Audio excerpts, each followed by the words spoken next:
Hello, everyone, and welcome again to another edition of the Right Has Left podcast. I am your host, Roy Garten, and thanks for coming along on this particular broadcast. We've got a lot to talk about, but first, before we get into anything and everything, let's talk some talking points. And first, we're going to talk about the State of the Union. Now, that is tomorrow, March 4th. And that is, of course, before the joint members of Congress, the Senate and the House of Representatives, as well as the Supreme Court justices, also typically attend the State of the Union addresses. Quite interesting because the Supreme Court justices have got their plate full of lawsuits that has been filed against the Trump administration since he has taken office, many of those dealing with the violation of the Constitution of the United States. And even though many of those justices have been elected by Donald Trump, well, they also have to fulfill the Constitution. That's what they're there for. So we'll have to see what happens. Some other things that are popping up with Donald Trump is, of course, is tariffs again. As of midnight tonight, March 3rd, Donald Trump once again wants to put into place tariffs against Canada and Mexico. You know, Canada, the 51st state that Donald Trump wants to create. Well, he calls those tariffs bargaining chips, you know, and a lot of times he doesn't really put them in a place. He calls them bluffs. You know, as you may remember, he put a 30-day hold on those tariffs, but once again, he wants to bring them up and put them into place because he doesn't think maybe they fulfilled what they should have done with the fulfilling patrol of the borders. Now, we'll have to wait and see what happens. Now, this guy is the Commerce Secretary, Howard Lutnick, and he said that he wanted to put some clarity on what actually has happened with those tariffs. He said, you know, you got to take what Trump says with a grain of salt. Canada and Mexico might have fulfilled their duties with fulfilling the Border Patrol situation, and Trump may, in fact, not put those tariffs into place. So, you know, he's done a really good job with those. So don't take everything that what Trump says as serious as what's going to happen with those. So we'll have to wait and see as far as what really goes on there. The other thing that's going on is with Doge. Now, Doge recently got caught with their pants down, if you want to really use that terminology, by the New York Times. They did an investigation, and Doge recently blew their horn and said how much money they saved and how much fraud they uncovered, especially with military spending, and that they have saved the U.S. taxpayers billions of dollars. Well, they were referring to a program that was put in place way back when Bush was president, and he actually, that program came to an end. But Doge went on to say that they uncovered a bunch of money that was there, and that they stopped those payments, and when in fact the program was stopped already, and the payments already had stopped as well. But they want to take credit for that. So that was kind of interesting. Another quick talking point I want to bring up is the U.S. House recently tried to, they actually got the bill through. It's through the Senate now, and they're going to make some changes. But they were talking about how with their recent new budget cuts, that they were not going to use anything to stop payments with Social Security, and that Medicare was going to continue to be in place, and Medicare was going to continue to be in place, and there wasn't one bit of language in there using the words Medicare, Medicaid, or Social Security, which in fact is true. What they did not tell you, again, going back to the Commerce Department, which oversees Medicare, Medicaid, and Social Security, they in fact were going to be faced with an $80 billion budget cut. And how are they going to, have cut those, cuts in place that they got to do with Social Security, Medicare, and Medicaid? Well, when you're told you're going to make cuts, those are the programs that are probably going to be cut. So what they're trying to do is a little sleight of hand trick to the American people. They didn't use the words, but also the department oversees it. They got to do the cuts because they think the American people are stupid. When they don't see it in there, they can go around and say, well, they said they weren't going to cut Medicare, Medicaid, and Social Security. It's not even in the budget. Well, it is in the budget. They just didn't use the words. They just gave it to the department that oversees it and told them to make the cuts. So they come out smelling like roses. and you can do the blame game. Well, the department did the cuts. We didn't.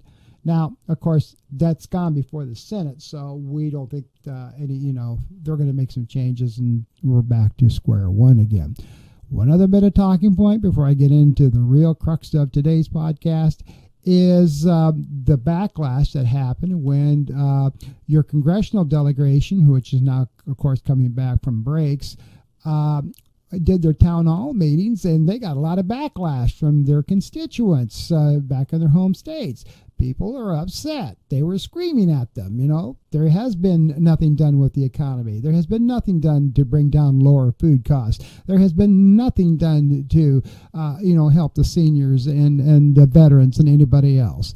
Because Trump has been on his rant with firing everybody with thousands of job losses, and that was another thing that their constituents are upset is they're out of work. Many of them are state and federal employees, and they no longer have jobs. And of course, Mike Johnson, the leader of the House, he was blaming the Democrats. Those are all Democratic plants that were at those town hall meetings. That they're the ones that are in there screaming and yelling. They were paid to be there and create a ruckus and for the media. Those aren't Republicans that are upset. Which is total BS. There's absolutely nothing that has been uncovered that said that there was a Democratic plans. People are literally pissed off because they put this guy into the White House and he has done absolutely zero anything, with the exception, as I mentioned, there has been some downward trend on border crossings, but that's really been about it.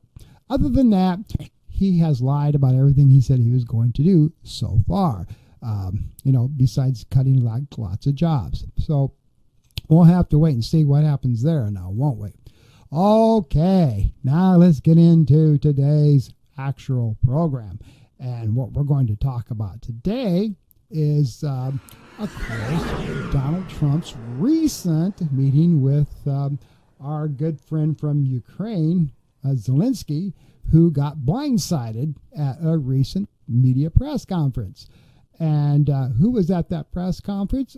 Well, Russian media was at the press conference, and a right-wing talk show host was at that press conference, which I will talk about here briefly. And, of course, the vice president was also at that press conference. It was set up, folks. That was a set-up press conference, and you cannot tell me that it wasn't. That press conference was there for one reason and one reason only, and that was to bring embarrassment to Zelensky, who is the president of Ukraine, where Trump was saying that you got to make a deal, you got to make a deal, you got to make a deal, you got to make a deal with Putin because you invaded Russia, which is not true. Russia invaded Ukraine, and you need to give up some land, and we're going to help you out, and you got to pay back your bills to the United States. And so Zelensky wound up leaving early. He never had the luncheon, never had the signing ceremony. He got up and left because he was sick and tired of how he was blindsided. And I have a clip of that, so let's go ahead and roll that. Just Biden, but those time was Obama, then President Obama, then President Trump, then President Biden, now President Trump, and God bless, now President Trump will stop him. But during 2014, nobody stopped him. He just occupied and took. He killed people. You know what the contact 2015.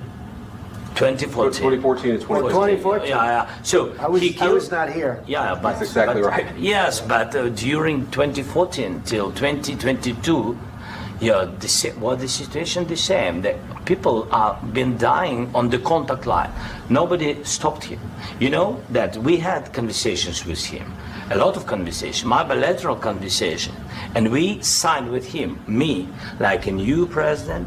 In 2019, I signed with him the deal. I signed with him, Macron and Merkel, we signed ceasefire. Ceasefire, all of them told me that he will never go. We signed with him with gas contract. Yes, but after that, he broken this ceasefire. He killed our people, and he didn't exchange prisoners. We signed the exchange of prisoners, but he didn't do it. What kind of diplomacy, JD, you are speaking about? What do you mean?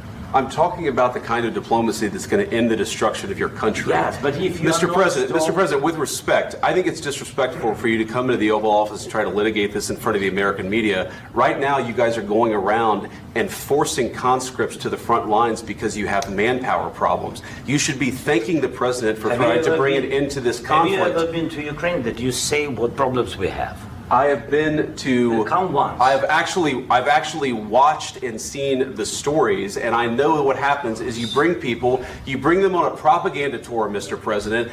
Do you disagree that you've had problems bringing people into your military? And do you think that it's respectful to come to the Oval Office of the United States of America and attack the administration that is trying to prevent the destruction of your country? A lot of questions. Let's start from the beginning. Sure. First of all, during the war, everybody has problems, even you, but you have nice ocean and don't feel now, but you will feel it in the future. God bless. You don't know that. God bless. You God bless. You will not have a war. Don't tell us what we're going to feel. We're trying to solve a problem. Don't tell us what we're going to feel. I'm not telling you. Because I'm you're in no answering position all to these dictate that. That's exactly Remember what this. you're doing. You're in no position to dictate what we're going to feel. We're going to feel very good. You will feel influence. We're going to feel very good and very strong. You will feel influence. You're right now not in a very good position. You've allowed yourself to be in a very bad position, and he happens to be right about it. From the very beginning of the war. You're not in a good position. You don't have the cards right now.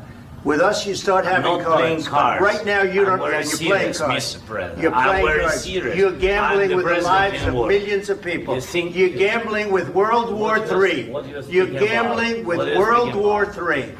And what you're doing is very disrespectful to the country, this country. That's back to you. Far more than a lot of people said they should have. Have you said thank you once? This entire meeting? No, in this entire meeting, have you said thank you? Today. You went to Pennsylvania and campaigned for the opposition in October. Offer some words of appreciation for the United States of America and the president who's trying to save your country. Please, you think that if you will speak very loudly about the war, you can... He's not speaking loudly. He's not speaking loudly. Your country's in big trouble. Can I Wait a answer? minute. No. You've done a lot of talking. Your country is in big trouble. I know. You're not winning. I know. You're not winning this. You have a damn good chance of coming out okay because of us. Mr. President, we are staying in our country, staying strong from the very beginning of the war. We've been alone, and we are thankful. I said thanks you haven't in been this alone. cabinet. You haven't been alone. In this cabinet. We gave you, through this stupid president, $350 billion. You voted we gave for you your military equipment, and your men are brave, but they had to use our military. What about if you didn't have our military equipment, if you didn't have our military equipment, this war would have been over in 2 weeks. In 3 days, I heard it from Putin. In 3 days, this is something maybe new. Less. In 2 weeks, of course, yes. It's going to be a very hard thing to do business like this. Again, I tell you, just say thank you. I said a lot of times to American people. Except that there are disagreements, and let's go litigate those disagreements rather than trying to fight it out in the American media when you're wrong. We know that you're wrong. But you see, I think it's good for the American people to see what's going on. I understand, sir. I think it's very important. That's why I kept this going so long. You have to be thankful. You don't have the cards. You're buried there. Your people are dying. You're running low on soldiers. Listen, you're running low on soldiers. It would be a damn good thing. And then you tell us, I don't want a ceasefire. I don't want a ceasefire. I want to go, and I want this. Look. If you could get a ceasefire right now, I tell you, you take it so the bullets stop flying and your men stop getting killed. Of course, we want to stop the war. But you're saying you don't want a ceasefire. But I said to you, I want a ceasefire. With guarantees. Because you'll get a ceasefire faster than an agreement. Ask our people about ceasefire, what they think. That wasn't with me. For you what that wasn't with me. That was with a guy named Biden, who was not a smart person. That was with Obama. It was your president. Excuse me. That was with Obama, who gave you sheets, and I gave you javelins. Second question for President Zelensky. No. Why don't you wear a suit? Why don't you wear a suit? You're at the highest level in this country's office, and you refuse to wear a suit. Just want to see if do you own a suit? Yeah, you have problems. A lot of Americans have problems with you not respecting I don't have such. office. I will wear costume after this war will finish. Okay. Yes, maybe one. Maybe something like yours. Yes, so as you could seen from that clip, it was just absolutely devastating for Zelensky. The guy tried to talk. He tried to say what was going on, and Trump made him out like he's a warmonger, that he liked war. He wanted to continue to have war. And since he has left, the entire world of, who support Ukraine have come to his aid, with the exception of the United States. They're still trying to run him down, Basically what you saw here was a bunch of bullies trying to, degrade Zelensky, including one other guy that I want to talk about was in that press conference. And it is this gentleman, Brian Glenn. Now, Brian Glenn is the boyfriend of Marjorie Taylor Greene, so that needs to tell you a lot. He's one of the hosts of Real America's far-right podcast show that they have. And he is a guy that told Zelensky, like, why are you not wearing a suit? And that is ridiculous. Why isn't Zelensky wearing a suit? Like, he has supposed to put on a three-piece suit when he goes to the White House to meet the president. Well, why doesn't Elon Musk wear a suit or a three-piece suit when he is in the Oval Office with the president? Does he have exceptions? Is there exceptions to the rule? Musk doesn't have to wear a suit, but Zelensky is supposed to wear a suit? I mean, what are we talking about here, folks? Why? Who's the goose and who's the gander? Where's the exception to the rules? Zelensky has to wear a suit, but Elon Musk does not have to wear a suit. So there you go. Again, this is just a sad state of affairs. You got Brian Glenn, who hangs out with Steve Bannon and other these far right-wing conspiracy theory people and does a talk show, and he makes an insulting mark like that. But, he won't bring up Elon Musk, who hardly ever wears a suit in the Oval Office. But, that's different. One other thing that we need to talk about that has happened is the new pick for the FBI as an assistant. And this guy is that I want to bring up here. Let me find his picture here real quick. Brian, where are you? Dan, that's who it is. All right, this guy right here. Sorry, I had to go through and find all my images I have here. Dan Bianco, he's a former U.S. Secret Service specialist, and he's also a right-wing podcaster now. He's retired from the U.S. Secret Service, but he's now the new Deputy FBI Director. That is correct. The new Director of the FBI. As we are fully aware, the FBI directors are usually former FBI people themselves. Well, with the Trump administration, that never happens. Yeah, you've got the new director now that's in there, and then the assistant director is going to be another podcaster. You have a lot of people in the cabinet right now that have zero experience at anything to do with running the government.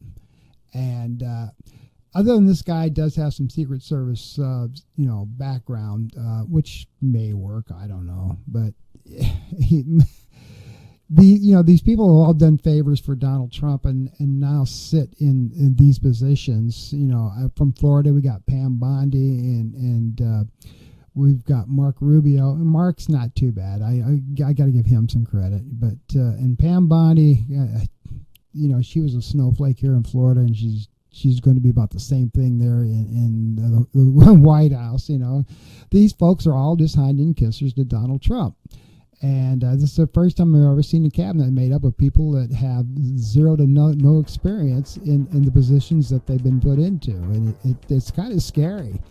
So we'll have to wait and see what happens. But there you go. I hope you enjoyed today's podcast. I am Roy Garten, with the host of The Right Is Left. And absorb all this, enjoy the State of the Union address, and I'll be back next week with another podcast. Until then, you try to have a great week.